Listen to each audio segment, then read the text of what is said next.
Hi, everyone. This is Jason Birack of Wall Street from Main Street. Welcome back to another Wall Street from Main Street podcast interview. Today's special guest is a returning guest. He worked on Wall Street for many years at investment banks trading bonds. He retired from Wall Street and started paid investment newsletters about short selling, which is his paid investment newsletter is the Short Seller's Journal. And he also covers junior gold mining stocks. Dave Kranzler, thank you for joining me again. Hey, Jason, it's good to be back on your show. Thanks for having me on. No problem. And with gold hated and gold stocks hated, I think there's opportunity there for some of these top quality juniors there. Maybe not necessarily like safe investment, but for risk reward for an intelligent speculator. I mean, to tell you the truth, you know, it depends on how you define safe investment. I mean, I don't think, I mean, even with the correction that we've had, or with the sell-off that we've had in the stock market generally, you know, I don't think piling into high PE or high price sales tech stocks should be considered relatively safe. You know, and I still think, you know, overall the stock market's probably overvalued by at least, and I'm talking the Dow and the S&P, by at least 40 to 50%, and the NASDAQ even more at this point. So, and the mining stocks relative to the S&P 500 are pretty much as cheap as they've been in the last 21 years. So, I mean, if you believe that gold and silver are going to have another nice bull run, I think the mining, and you insist on being exposed to the stock market, I think the mining stocks are among the producing mining stocks, not the juniors, the producing mining stocks that have, you know, are generating net income, are probably among the safest sector in the stock market. Yeah, I think there's good value there. We'll talk about that a little bit later in the interview. We're recording this interview on Monday, August 15th, 2022. First, I want to get your thoughts on the global macro conditions, what the Fed and these other central banks and governments have done the last 2+ years. What do you think are the biggest risks right now to the global economy? Well, I think, I mean, I think the global economy is heading into a really nasty recession, and the biggest risk is, you know, away from financial Armageddon in the credit markets, which I think is going to happen unless the Fed re-ups its well, and all the central banks re-up their money printing to bail out the financial system again. But, you know, I think economic wise, you know, it's just a question of whether we go into a really deep depression or just an extended long-term nasty recession. Now, I know on Wall Street, you traded bonds for many years at different investment banks, a number of different ones. I've heard a lot of stories about your managers that they were hiding like bad trades, and the stories about like these investment banks like Bankers Trust and derivatives books, and in Deutsche Bank bought this garbage and everyone else was laughing about it. Do you think junk bonds will crash? And I heard those stories from you. Do you think junk bonds will crash if the Fed keeps hiking interest rates? Not all of them, but any you know, single B, really probably anything under triple B minus probably, you know, is at risk for trading at under 50 cents on the dollar. I mean, a lot of these companies, first of all, you know, it's history repeating again. They're incredibly overrated by Moody's and S&P. You know, for people who want to understand what that means, watch The Big Short, the movie. I'm actually reading the book right now for the first time. The book's better. Well, Yeah, I learned more from the book. The movie's entertaining, but it's not like the book. I agree. The book is definitely, in terms of the facts and how things really went down and the players involved. Yeah, the book is definitely much better. But I mean, it's really a company by company basis in terms of junk bonds, but certainly, yeah, if the Fed keeps hiking interest rates, and I don't even know, I mean, even if the Fed stops hiking interest rates, the general credit quality of junk bond issuing companies across the board is quite poor. You know, again, it's a generic statement and it's company by company, but Um, I don't, you know, if the Fed just stops and doesn't reduce interest rates, or if the Fed keeps hiking, I think junk bonds and tech stocks are the last places you want to be.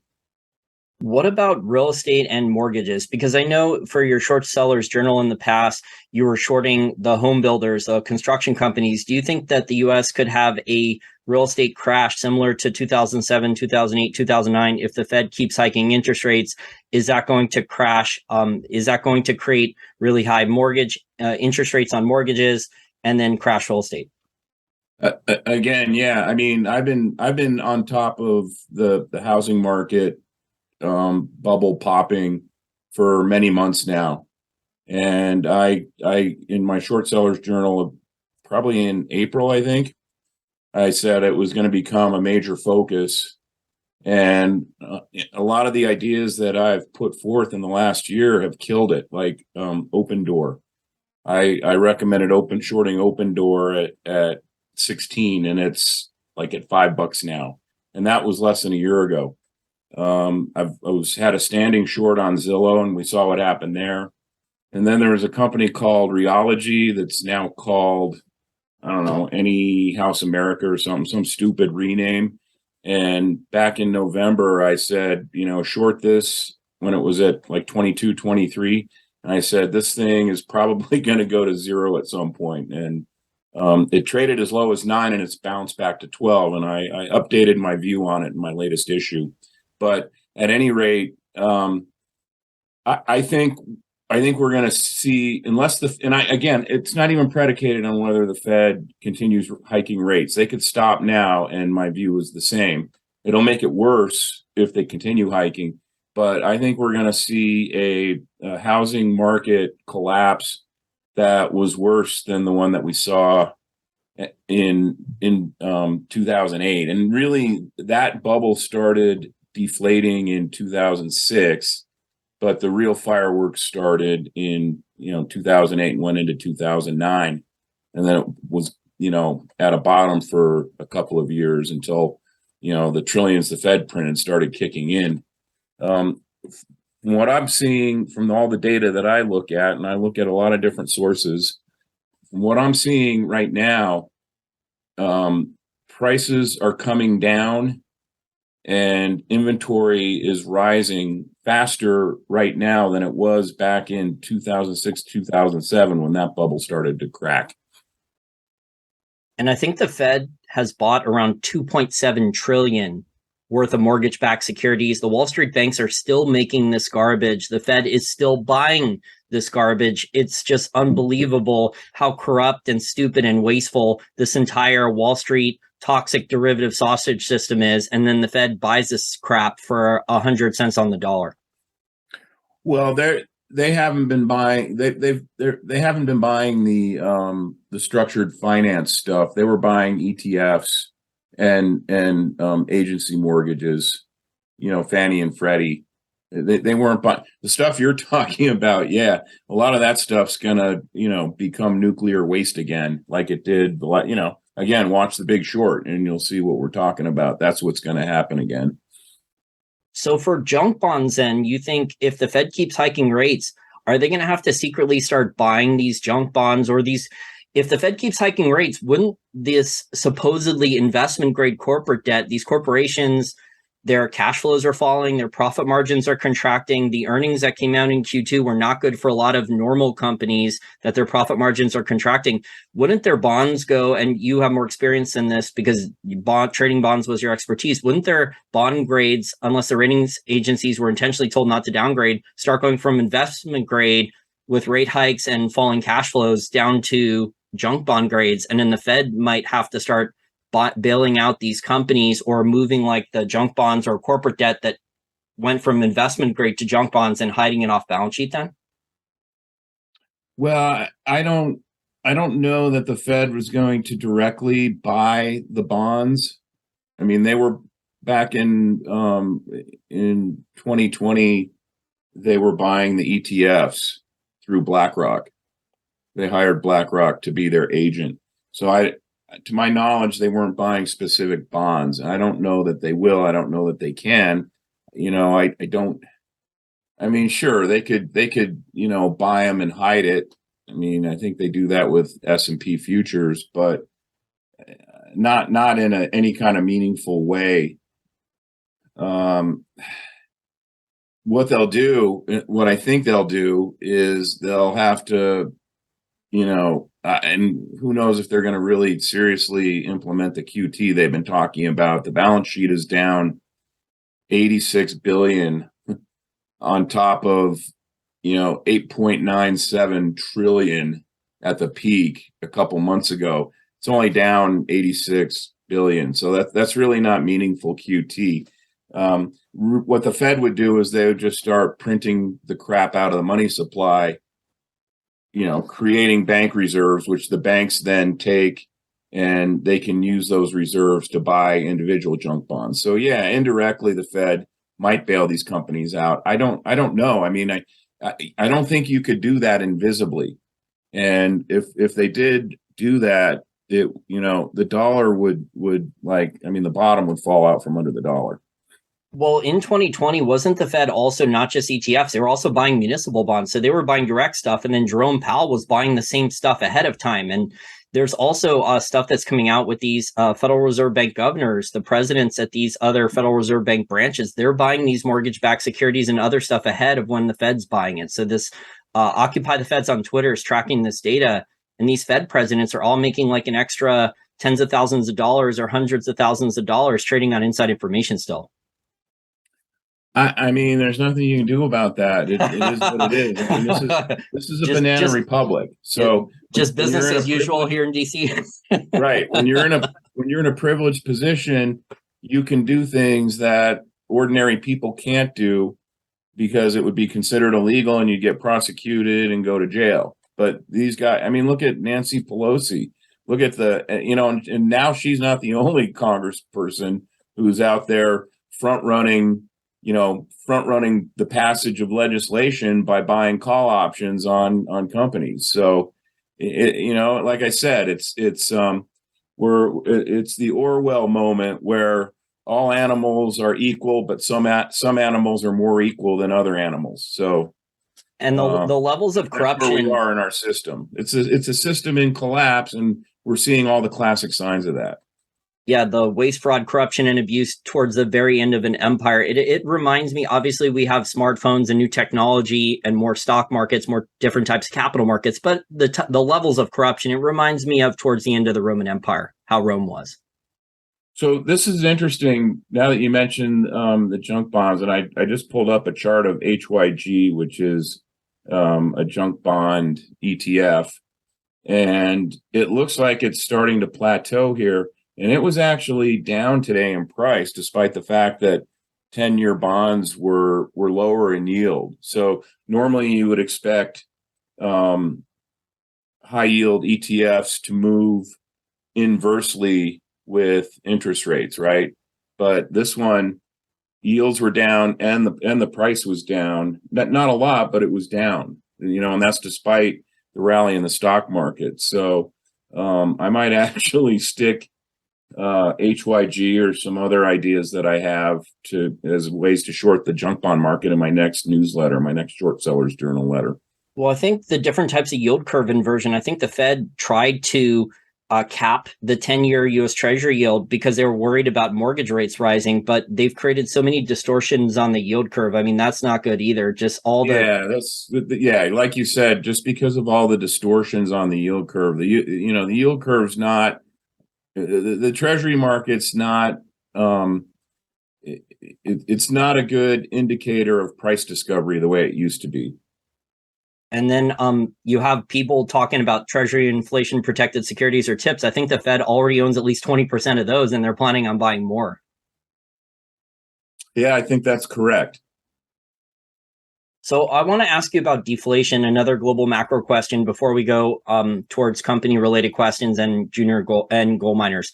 Can governments and central banks actually allow deflation for a long period of time without more bailouts, rules changes, quantitative easing, or other ways to debase or devalue their currencies in the current system we have now?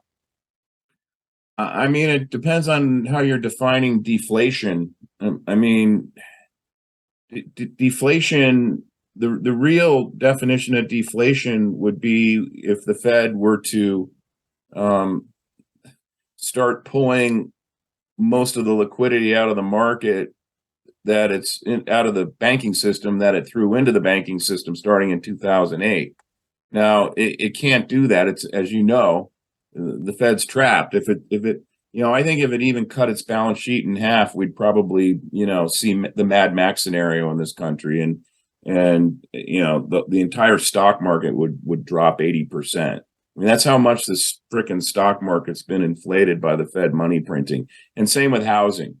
I mean, houses, people think houses might be an inflation hedge because it's real estate. Well, no, because 80% of the homes that trade in this country, and this is a blend of new homes and existing homes. 70% of existing homes are bought using a mortgage, and over 90% of new homes are bought using a mortgage. So let's just say, it's not a weighted average, it's not an exact weighted average. Let's just say, for sake of argument, 80% of all homes are purchased using mortgages, and a substantial portion of those are purchased using, less than 10% down mortgages.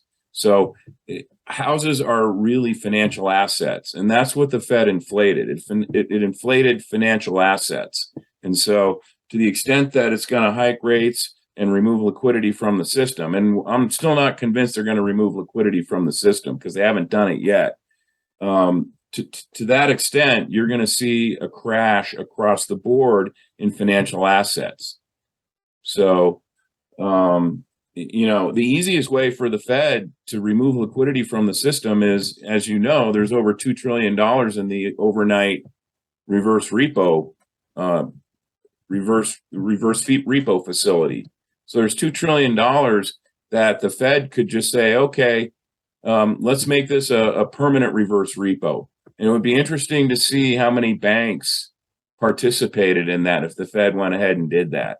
I don't think any bank would agree to that, because I think the banks are worried about the truth about like Credit Suisse, Deutsche Bank, these exactly. banks. So you have like the German banks, they have the German manufacturers that are in trouble with the energy crisis in Germany. You have all these derivatives problems. I was speaking to hedge fund managers a year ago that were telling me that there was a lot of bad loans out by Credit Suisse to way more hedge funds and family offices than just Archegos. And they had 30 billion in bad loans to just Archegos. So Credit Suisse has been hiding a lot of garbage too.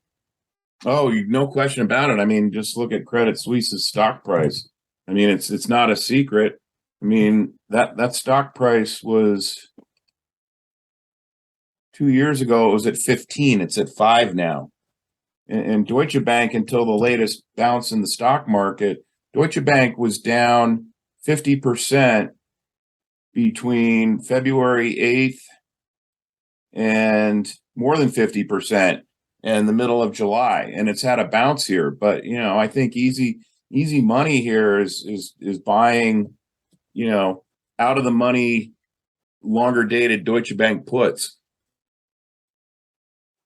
Yeah, some of these bank stocks, a lot lower. Well, what some of these European bank stocks have done to survive, I think that what they've done, reverse stock splits and then capital raises, and then that's how they've like kind of inched along as zombies for the last like 6, 7, 8 years.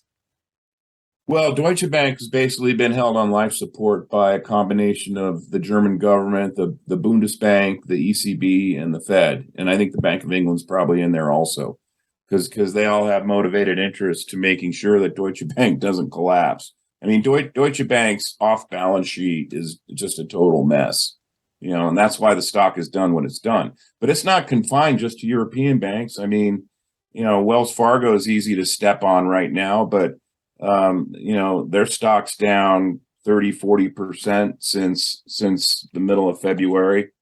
JP Morgan, same thing. It was at, let's just take a look here.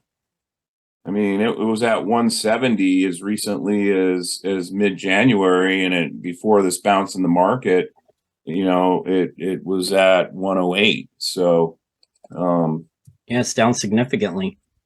Yes. So I think, and actually now that I'm looking at some of these banks, I might start putting those in my short sellers journal as well. So from the bounce that they've had, from the expectation that the Fed's going to pivot and take interest rates back to zero. I'm not convinced that the Fed's going to do that right away. I don't think it's going to happen as soon as the market is priced in right now. I mean, the market's like pricing in not just the Fed taking interest rates back down to zero, but it's pricing in a whole new era of quantitative easing.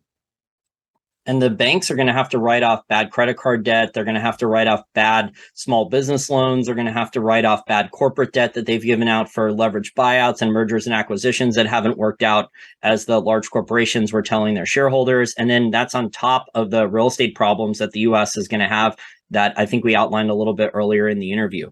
So you no question about it. So you talked about big tech having problems. We've seen now for a while, Netflix has had problems. I just saw data where Disney Plus has the same or right around the same amount of paying customers that Netflix does. Do you think that Netflix is in major trouble now that Disney Plus has caught them for paying subscribers?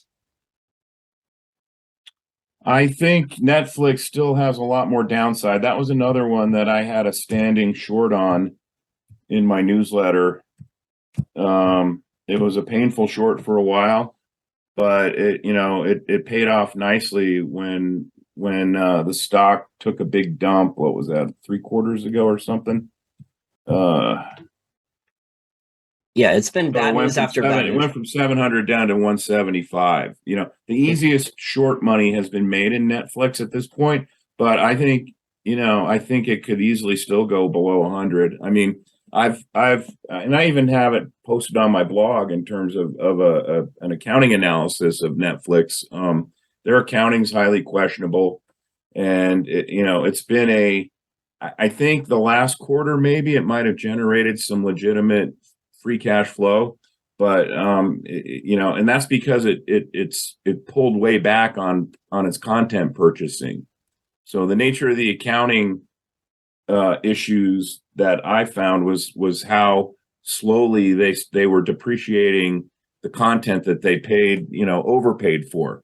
And they paid a lot of money to get Seinfeld, and I'm sure it's going to turn out to be, they overpaid. So I mean, you're not going to subscribe to Netflix just to see Seinfeld reruns. Seinfeld reruns are on public TV every night all over the world. So I mean, the competition is eating away at Netflix, and they're going to have to continue hiking their prices. I think they announced a price hike overseas, and that they're going to lose subscribers because it's a classic price demand curve, right? So it's when they raise prices, it's going to cut down demand for the service. So I think there's more pain ahead for Netflix, but like I said, the easiest money's been made already. Which industries do you think? And there's a lot of shady accounting from these Silicon Valley companies that use adjusted EBITDA. So there's been these Silicon Valley tech companies have gotten away with a lot, but now that the tide has gone out, you're finding out who's swimming naked, and people are starting to question phony accounting, lack of earnings, like companies like Tesla Motors and others, and Netflix. Which industries do you think are in the most trouble right now with margin compression, bad balance sheets, collapsing sales? Would it be the banks that we discussed earlier and the home builders? Well, I still think tech, especially these private equity companies that should have never come public in the first place, that their business model was selling $1 for 75 cents because the idea was to generate sales growth, because that's what their stock market valuation was keyed off of, thanks to the Fed inflating the bubble.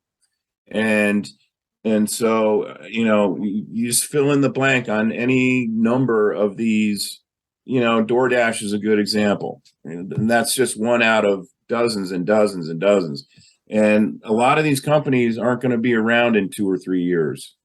And really, what people aren't paying attention to is the effect on pension funds that all of this is going to have. I wrote a long analysis a couple of months ago about the effect on pension funds of the stock bubble blowing up. And I reposted it on my blog if people in your audience want to read it for free. And lo and behold, just last week, there was an article in the Wall Street Journal. Market rout sends state and city pension funds to worst year since 2009. And a big part of that is their private equity holdings, because a lot of these pension funds, and I know this because I know people at public pension funds here in Colorado. They massively increased their allocation to private equity, and part of the reason is because the private equity portfolios, you could, as long as the stock market was going higher, the private equity funds would mark up the value of their private investments, right? Because you're benching it. One of the benchmarks you use is where comparable companies are trading in the stock market. And so these pension funds were generating rate of return, although not cash flow, from their private equity investments. And I know many pension funds took their equity allocation up to 20%, which is insane. And now it's going to unwind. And if the Fed, that may be another trigger point for the Fed in terms of ripping in reverse on its monetary policy and printing again, is to keep the pension funds from having, just massive losses and liquidity problems from the unwind in these private equity companies. So I want to transition now to gold stocks for the remainder of the interview. You discussed at the beginning of the interview that you thought that the gold stocks relative to regular stocks were the cheapest that they've been in about 21 years. Is capital still available to junior mining stocks right now? As far as I know, and there's been several junior exploration, I call them venture capital companies, who have raised capital just in the last 4 or 5 weeks. And some of them at pretty impressive, the capital raise was pretty impressive in terms of what the market demanded. So is that to build a mine, or is that just for exploration programs? Just for exploration programs. There's a lot of smart money, a lot of private fund money, smart money, that is starting to really move into this sector because they understand how cheap it is. And they understand that the central banks aren't going to be able to keep the price of gold and silver capped for a lot longer. It doesn't seem so. You said that there's some capital for select juniors then that are actually doing exploration, but let me just say, I can't speak to companies who might have tried to come to market and we're told they can't raise money. But so for instance, not several, but there's been a couple companies just in my portfolio and that I recommend in my newsletter, like Heliostar Metals. They just closed a phenomenal financing, and there was one particular institutional investor that took a large chunk of it and increased substantially increased its percentage of the equity that it owns. And I've seen that. Viva Gold's another good example. And Dundee Resources took a just under 20% position in the company via the company's latest financing, and they were able to raise capital. And this is just, I don't know, 4 or 5 weeks ago. They were able to raise capital without having to attach warrants. Did you say that was Viva Gold? Viva Gold, yes. Which was actually up, I think, about 18 or 20% today. Let me just look here. But there's not as much capital, or the capital is very tight or almost non-existent for a small junior producer to build a mine, with very, very few exceptions. I mean, one of the exceptions, we've discussed the company in the past, is Silvercrest Metals, but they have an exceptional high-grade, low-cost silver mine project in Mexico. So their mine is operating now. That's you move that out of junior exploration phase. And that, again, that's a stock that's dirt cheap right now. But Viva was up 19% today. Like I said, I can't say that there's been companies that have been turned down who have tried to raise capital.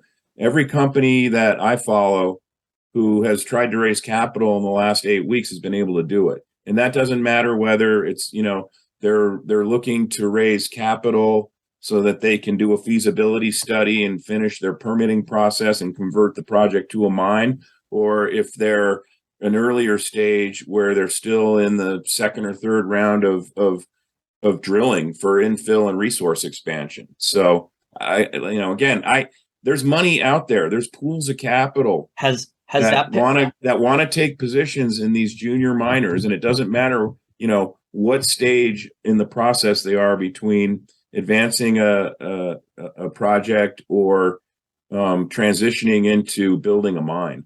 Has that picked up then, the amount of capital available for juniors in the last 6-12 months? Because there was a time where the capital wasn't available. Oh, beginning of the summer, I mean, it was because, especially when these stocks were getting just relentlessly hammered, as the stock market was falling, the dollar was soaring, and hedge funds were shorting anything related to equities or precious metals.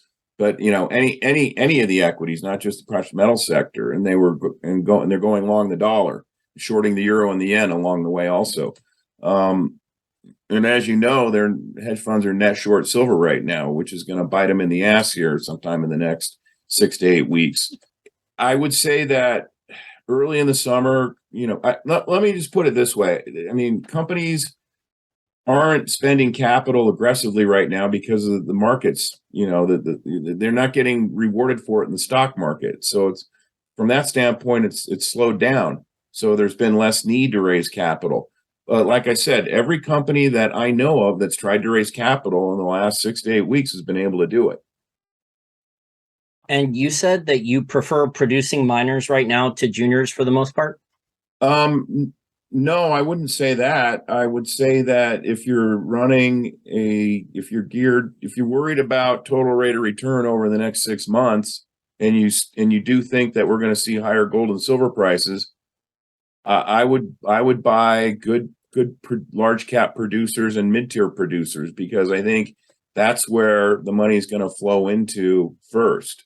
What we could see, and I kind of hope we don't, is that when gold and silver start to really get untracked and look like they're going to have a sustainable move higher, we could see a lot of hot money flood back into the juniors, the speculative juniors. We saw that in the beginning of 2016, where the market, I mean, I think GDX was up like 45% in the space of about 5 months.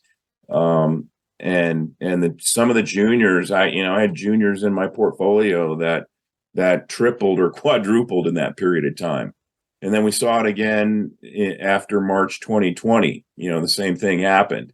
And the market peaked in August 2020 and has been in a downtrend since then. Well, if you look at a chart of GDX, there's a chance that the downtrend may be over, but we need a little more time to confirm that.